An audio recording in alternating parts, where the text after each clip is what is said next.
ఈ రవీంద్ర కావాలనే ఉద్దేశంతోనే డేటింగ్ యాప్ ద్వారా ఈ అమ్మాయిని పరిచయం చేసుకున్నారు.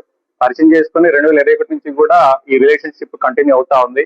2024 ఇతనికి పెళ్లి అయింది. పెళ్లి అయినప్పటికీ కూడా ఈ అమ్మాయితో మరి రిలేషన్షిప్ కంటిన్యూ చేశారు. మరి ఈ మధ్య ఆవిడ అతని వైఫ్ ప్రెగ్నెంట్ అవడం వలన డెలివరీ కోసంగా పుట్టింటికి వెళ్ళింది. ఆ నేపథ్యంలో ఇంకా అతను అమ్మాయిని పిలిపించుకోవడం, ఒక రిలేషన్ కంటిన్యూ చేయడం జరిగింది.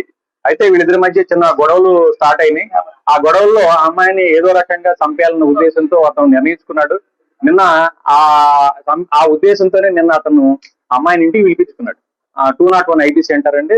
ఆ కేసు కింద కూడా కేసు నమోదు చేయడం అయింది. దర్యాప్తు స్టార్ట్ చేయడం అయింది. సిఐ గాజువాక దీని కేసు దర్యాప్తు చేస్తా ఉన్నారు.